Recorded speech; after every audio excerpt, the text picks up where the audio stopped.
Hello everyone, Vic here with another video talking about the Halloween franchise. Today we're answering big questions about the franchise. Our crack research team has scoured the internet, finding different questions that need answers. I will attempt to answer them. Some of these questions may have been on your minds over the years as Halloween fans. Let's talk about it.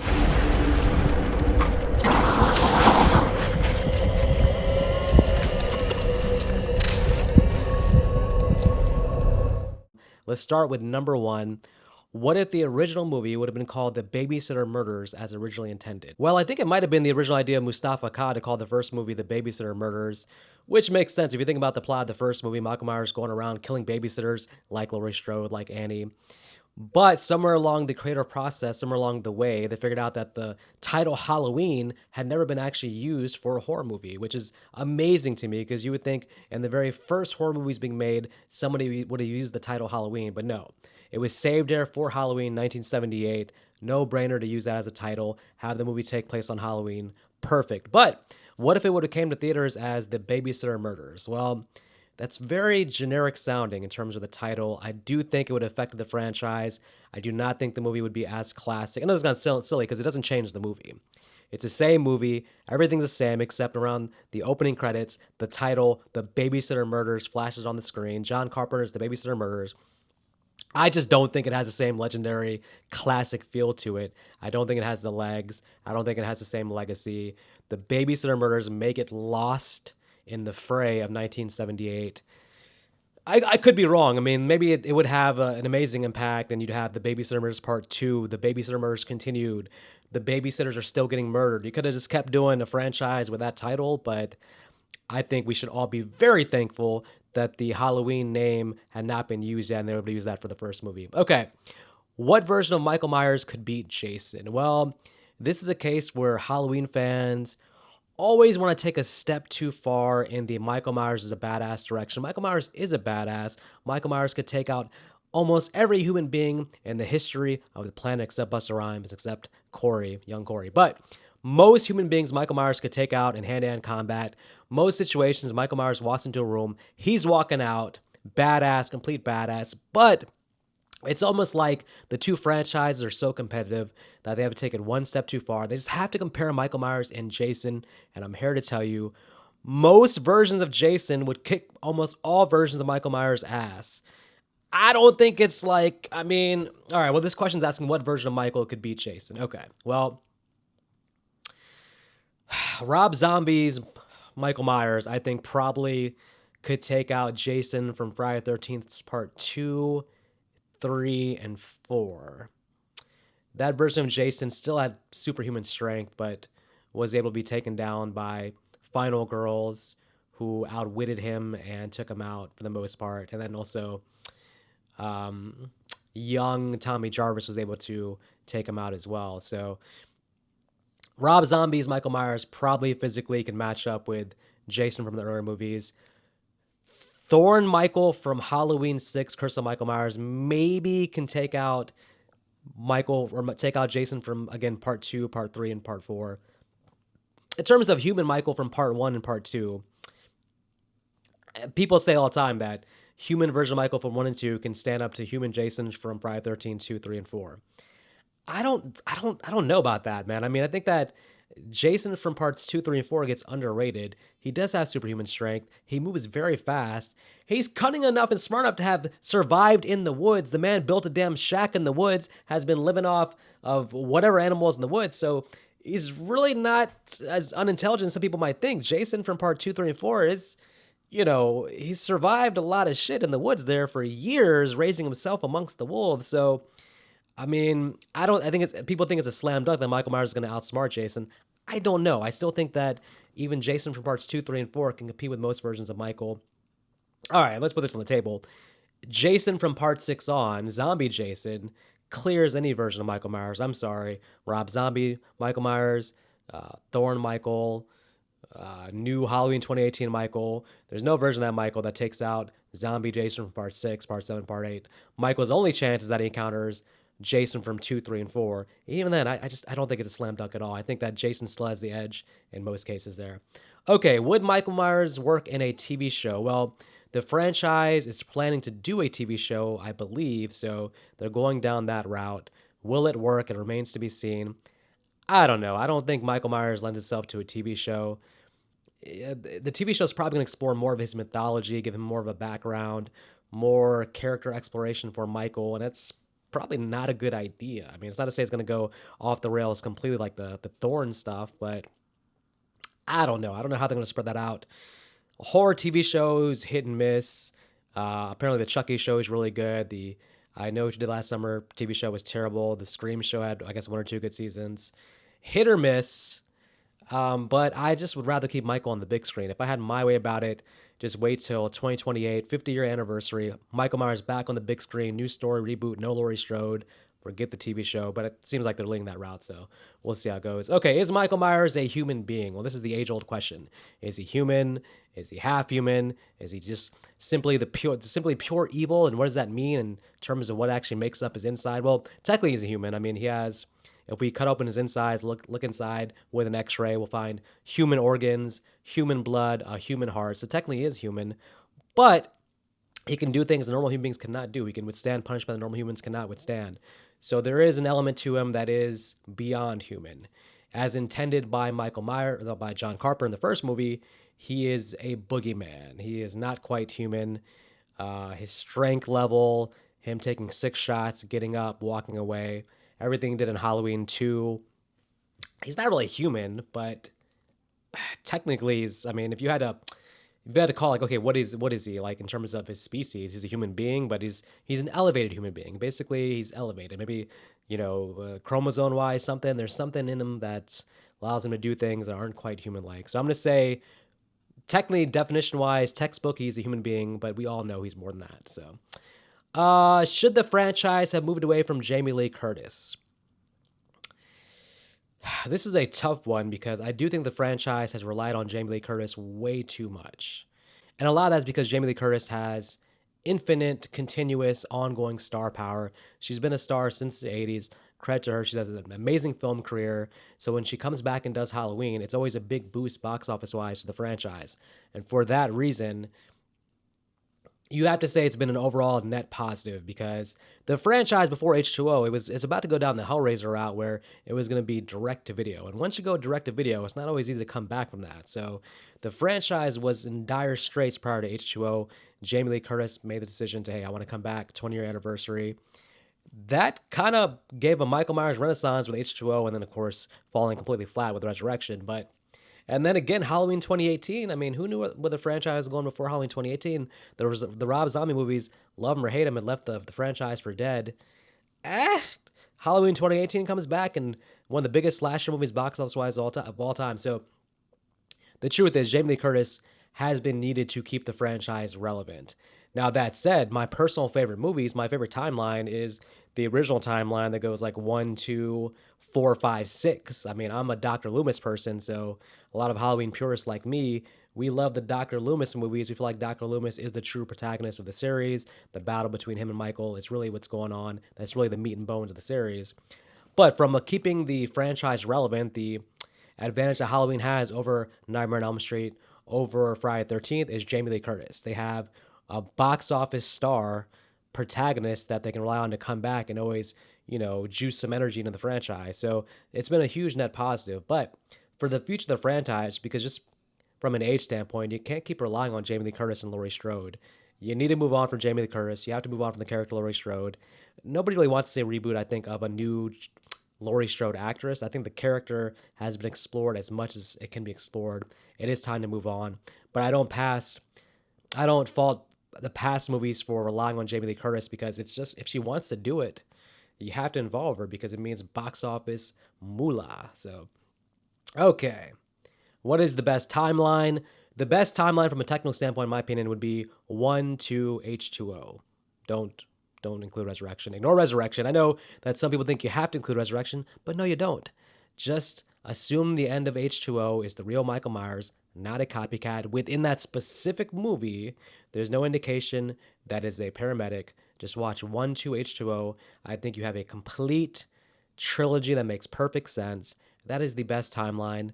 But my favorite timeline, again, is just 1, 2, 4, 5, 6. So I have to watch a marathon of Halloween movies. I'm doing 1, 2, 4, 5, 6. Give me all the Dr. Loomis I can handle.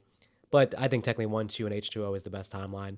If one actor could play Michael Myers throughout the franchise, well, the easy answer is Nick Castle.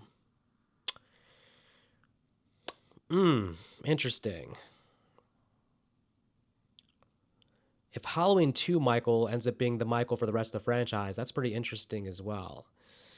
But I'm going to side with the idea of Nick Castle being the ongoing Michael Myers. That would have been nice.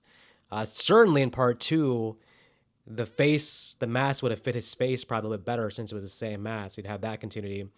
He walks different in Halloween 2, which I'm not knocking because the walk in Halloween 2 is fine, robotic, but there's an iconic thing about that walk as well, so I'm not knocking that. But yeah, I would love Nick Castle to be in part 2, 4, 5. Although the only thing of Michael being the entire franchise, something about Cult of Thorn Michael, it feels like the final form of Michael, like everything that Loomis imagined to be like the final form, evil at its purest form. That feels like the most developed version of Michael, and I like that because of that.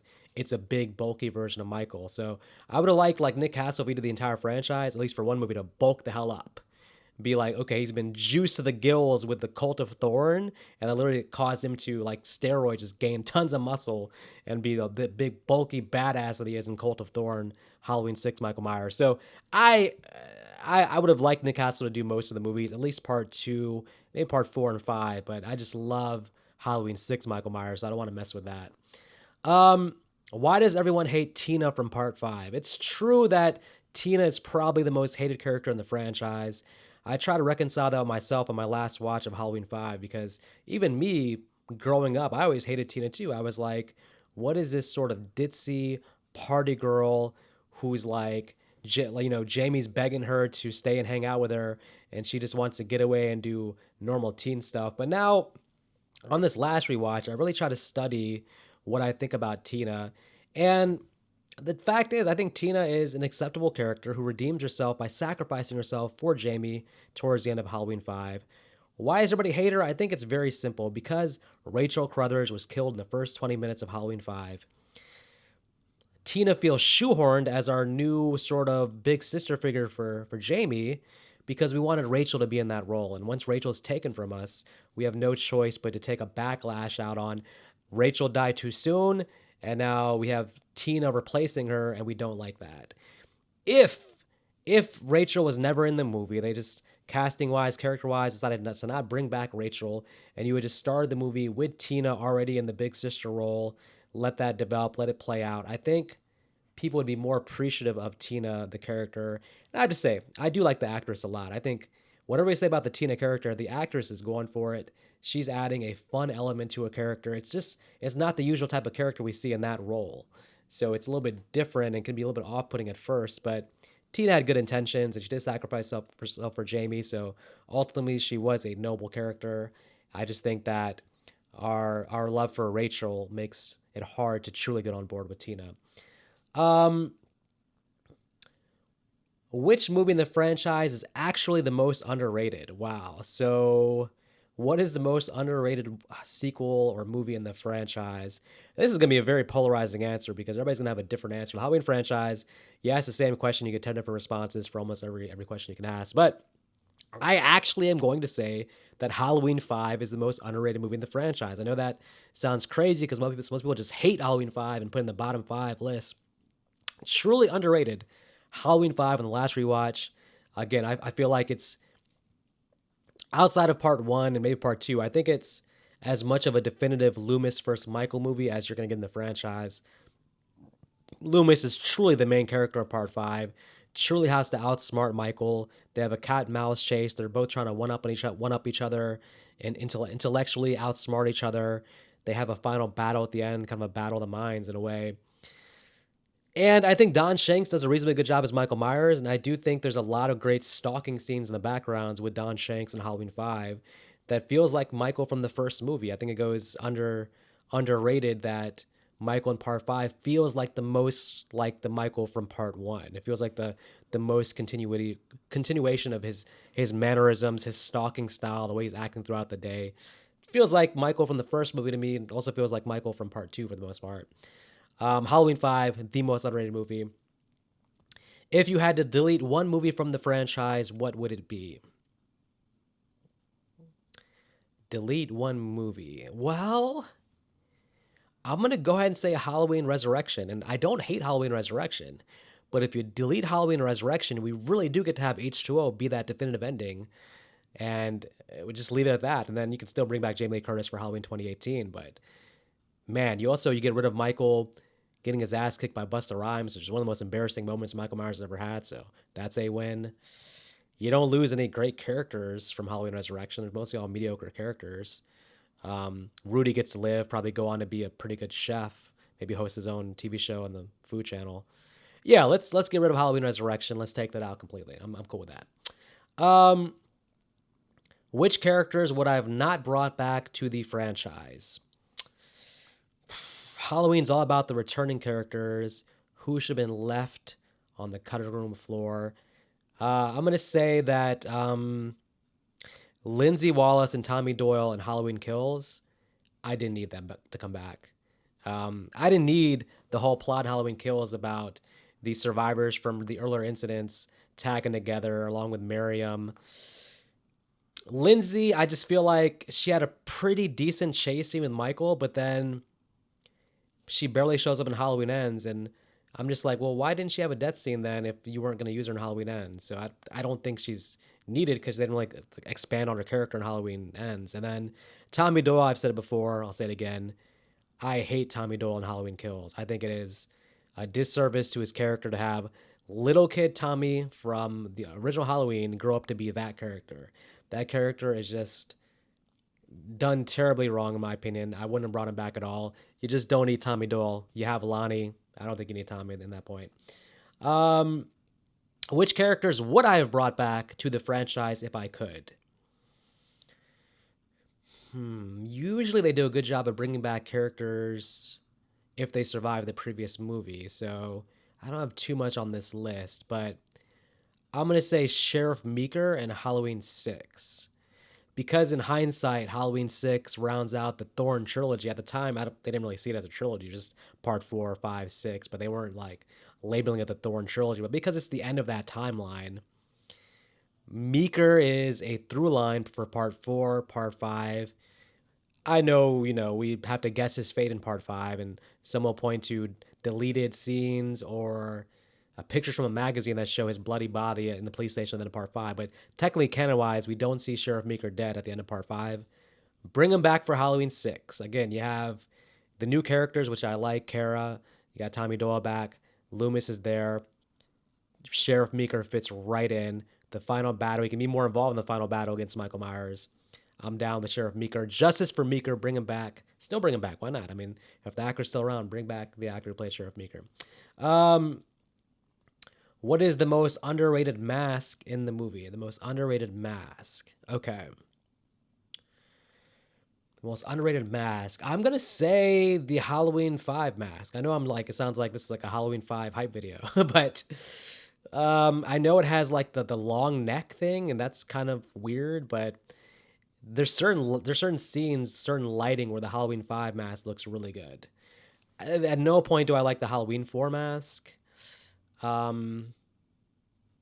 H2O mask has too much eyes. Oh, you know what? Actually, strike that. Halloween 5 mask is pretty decent, but the Halloween Resurrection mask is actually pretty solid, I have to say. I think people are conflicted because people hate Halloween Resurrection, so they just want to, downplay everything in the movie, which most things should be downplaying in that movie. But the mask is actually pretty solid. If you take the Resurrection mask and put that in Halloween H2O, I think it proves H2O. I think the Resurrection mask is actually pretty solid, so I'm going to go with that. Is there any chance that any of the movies have a Michael Myers copycat? Well, man, I've talked about this before, but I'm going to mention it again. Halloween H2O could be a copycat killer. It really could be. If you follow the idea of Michael Myers is actually dead, somewhere dead, but a big fan of Michael Myers who's sort of researched the mythology, the history, finds the whereabouts of Laurie Strode through coming to Miriam's house, killing Miriam, finds the Laurie Strode file, obsessed with Michael Myers as fan, and decides to finish what Michael Myers started, travel to California, the campus, to kill Laurie Strode. and you have a Michael Myers copycat. I mean, people have said it, and it's kind of true. The Michael Myers in H2O, there's some stuff there that suggests that, well, it's like, okay, all the scars are cured and his eyes are fine. He has perfect eyesight. I guess the man got surgery at some point in his eyes. Physically doesn't seem as powerful maybe as the first two movies. Seems a little bit more bouncy, jumpy.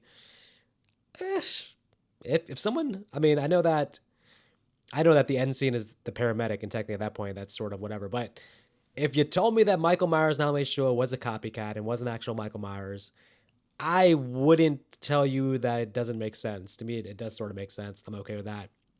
On the same token, the Michael Myers in Resurrection could also be a copycat, but that's a little bit hard to explain. I mean, he goes back to the Myers house, which seems like something that Michael would do, the real Michael. So, H2O, maybe a copycat. Who knows? So, I think the rest of them don't make sense with him as a copycat. Um, which version of Michael would most scare the shit out of me if I saw him in person?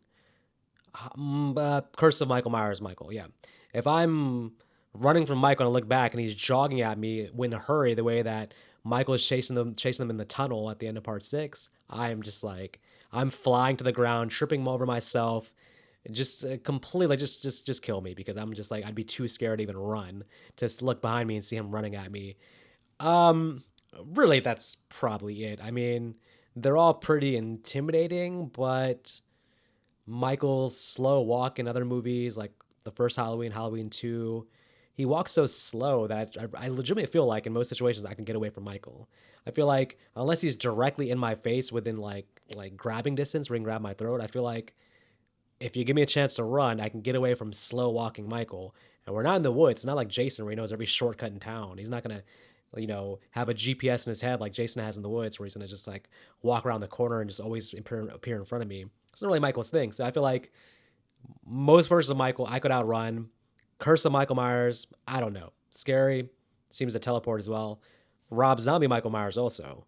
Yeah, that probably would be game over as well. So, um, what are the positives of having multiple timelines in the franchise? The positives of having multiple timelines. Are there positives to being a choose your own scare adventure, to being all over the place with no real continuity? Nobody knows how to watch the movies in order. You have to explain to new Halloween fans to watch in this order, or to ignore this, or to skip this because all the damn timelines rewrite each other. The advantages are, from a box office standpoint, you can keep bringing back Jamie Lee Curtis. Even when she dies in one timeline, she can come back in a new timeline. Um, and that keeps rejuvenating the franchise from a box office standpoint. Whereas one set timeline, because you're not restarting, you do end up in a Cult of Thorns scenario where eventually you've explored all ideas and you probably go into a place of being completely ridiculous. Um, that said, Halloween maybe has done too many timeline jumps or too many timeline changes. You don't want to have like 5 timelines, I don't feel like. So, but I mean, you can't argue with the results. Halloween has been relevant for 45, almost 50 years now because of the ability to recreate the franchise using the same characters, different timelines, different iterations of it. So there's an advantage box office wise in the ability to bring back characters from other timelines in doing that. Okay, which character do you feel most hold on? Which character do you feel most sorry for in the franchise? Hmm. My gut instinct is Jamie Lloyd, because her plight from parts 4, 5, and 6. If you think about her as a child in part 4, her mom has died in a car accident, so she's being raised by this new family. And then in part 5, her big sister, who she was close to, her new big sister, I should say, is then killed off. And then in part 6, we find out that she's been impregnated, kidnapped, held captive for years, and then dies very unceremoniously. Jamie Lloyd has a horrible, horrible fate in the Halloween franchise. But number 2 has to be Ben Tramer. I feel bad for Ben Tramer because the man is a victim of a crazy fast cop car coming out of nowhere, slamming into him, mistaken identity. They thought he might be Michael Myers. I feel bad for Ben Tramer for sure as well. Do you prefer Michael to have been captured at the end of part 1 or disappeared for 20 years. I don't like that Michael Myers in the new timeline, Halloween 2018, was captured after the events of part one. I just don't like it. To me, it doesn't mean that it makes the events of part one any less cool, but the ending of part one, where they show Michael disappear into the night, showing different scenery of the town, showing that Michael could be anywhere. I think that's the essence of Michael Myers. That's the idea of the boogeyman, that as quick as he came, he's gone, but he could be anywhere. I don't like the idea that, down the street, the cops catch him and now he's been in prison or wherever for the last 40 years. Now, that said, in the H2O timeline, of course, Michael has been gone for 20 years, and it is hard to explain what he's been doing for 20 years. They do a decent job just showing like a map where it seems like he's been going throughout the country doing random kills. But I prefer Michael to have escaped at the end of part one. No caught by the cops. No, that's nonsense. Just somewhere hiding in a sewer, biding his time, waiting to attack again. That's a better option. Who is the best cop in the Halloween franchise? Well, it's gotta be Meeker for sure.